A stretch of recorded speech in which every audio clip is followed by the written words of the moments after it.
अप्रैल 2026 में पंजाब के सीएम भगवंत मान ने जागृत जोश श्री गुरु ग्रंथ साहिब सत्कार संशोधन अधिनियम 2026 को पेश किया था। इस अधिनियम को लागू करने के पीछे का मुख्य कारण था उन लोगों पर शिकंजा कसना जो धर्म अपमान और पंजाब की मूलभूत शिक्षाओं का अपमान करते हैं। उन पर शिकंजा कसा जा सके, वहीं इस कानून के जरिए पंजाब में शांति और सांप्रदायिक सद्भाव की रक्षा की जा सके। हालांकि ये कदम भी पंजाब की उस आंतरिक अशांति को रोक नहीं सकता है जिसकी आग में पिछले 50 सालों से पंजाब जल रहा है। लेकिन सवाल ये है कि इस आग के फैलने से अगर पंजाब की शांति भंग होती है तो सबसे ज्यादा फायदा किसे होगा।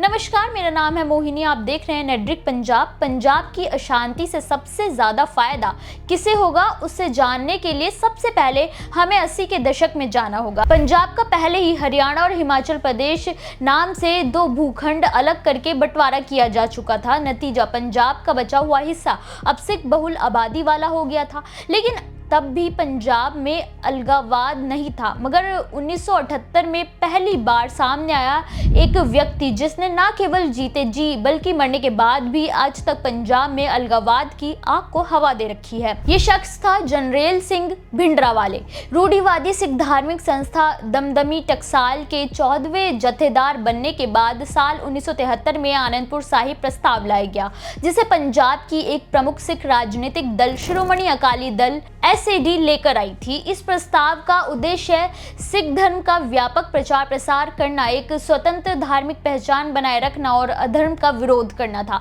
जिसका केंद्र था शिक्षा समर्थक, नशा विरोधी, गरीबी विरोधी और जाति विरोधी उद्देश्यों को पूरा करना। इसी के साथ सिख इतिहास पर शोध में वृद्धि और पाकिस्तान में सिख स्थलों तक बेहतर पहुंच बनाना भी लक्ष्य रखा गया था। सब कुछ ठीक था, लेकिन बाद में इसमें मांग की गई कि केंद्र सरकार केवल रक्षा, विदेश मामलों, डाक और तार मुद्रा और रेलवे के मुद्दों में पंजाब में हस्तक्षेप कर सकता था।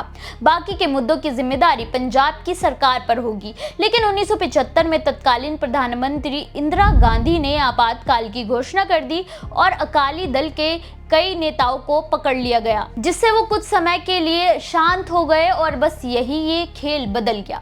संत निरंकारी मिशन और दमदमी टकसाल और अखंड कीर्तनी जत्था के लोगों को अपना वर्चस्व बढ़ाने का मौका मिला, मगर दोनों के बीच के वैचारिक मतभेद के कारण 13 अप्रैल 1978 को अमृतसर में संत निरंकारी मिशन और दमदमी टकसाल और अखंड कीर्तनी जत्था के सिखों के बीच एक हिंसक झड़प हो गई, जिसमें 16 लोगों की मौत हो गई थी। वहीं भिंडरावाला के समर्थकों को लगने लगा था कि अकाली दल मिशन के लोगों के प्रति कुछ नरम है और अकालियों को चुप कराकर पीछे किया जा रहा है। बस फिर क्या था, 1978 के लुधियाना सम्मेलन को भिंडरावाले के समर्थकों ने बाधित कर दिया। वहीं अकाली दल जो जनता दल का समर्थन कर रहे थे, खालसा मुक्ति फौज नामक एक संगठन ने दोनों को निशाना बनाया और सिख राज्य के गठन का आह्वान किया था। इस संगठन को कांग्रेस से समर्थन प्राप्त माना गया था, लेकिन जब 1980 में कांग्रेस की सत्ता फिर से वापस आई, तब 1982 में कांग्रेस के खिलाफ भिंडरावाले और अकाली दल ने धर्म युद्ध मोर्चा यानी धार्मिक अभियान शुरू कर दिया, जिसका उद्देश्य स्वायत्ता राज्य बनाने, चंडीगढ़ को पंजाब का हिस्सा बनाने जैसी मांगों के साथ अमृतसर के स्वर्ण मंदिर में अपना मुख्यालय स्थापित किया था। उसने समांतर सरकार स्थापित करके एक अलग शासन व्यवस्था को शुरू कर दिया था, जिसके बाद 1983 में सिख तीर्थ स्थल अकाल तख्त पर कब्जा कर लिया गया। वहीं हिंदू समुदाय द्वारा सिख मूल्यों पर कथित हमले पर आधारित बयानबाजी भी तेज हो गई। भिंडरावाले के संदेश को शिक्षित ग्रामीण सिखों ने ज्यादा अपनाया, जो हरित क्रांति के कारण आर्थिक रूप से पीड़ित थे।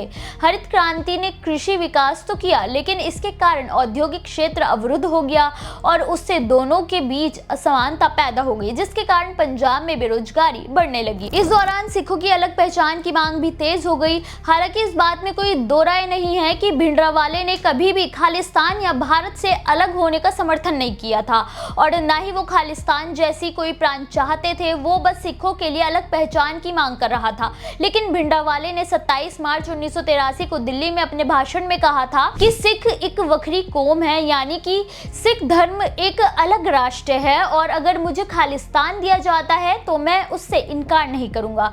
ना तो मैं उसका समर्थन करता हूं और ना ही उसके खिलाफ हूं। बस मेरा मुद्दा ये है कि क्या देश के PM सिखों को भारत का हिस्सा मानते हैं?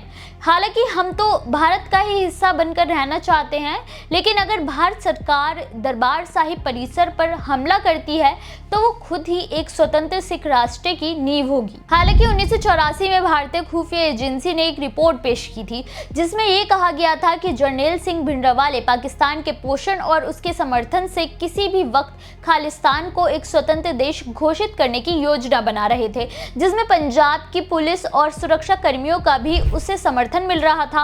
हालांकि इस बात में अब भी दो मत है, मगर भिंडरावाले की हत्या के बाद खालिस्तान की मांग तेज हो गई। पंजाब में अराजकता फैलाने के लिए नशे का खेल शुरू कर दिया गया, जिसे पाकिस्तान से ही पोषित किया गया।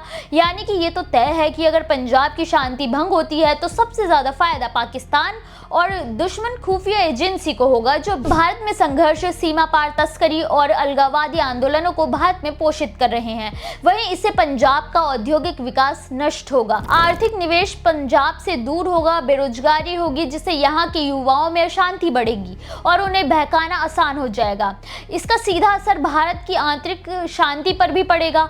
शायद इसीलिए बीच बीच में खालिस्तान बनाने की मांग को हवा दे दी जाती है, मगर इतने साल बीत जाने के बाद ये तो साफ हो गया है कि 95% से केवल एक शांत भारत चाहते हैं, कोई खालिस्तान नहीं, कोई अलग देश नहीं चाहता है। आपको ये जानकारी कैसी लगी हमें कमेंट करके जरूर बताएं।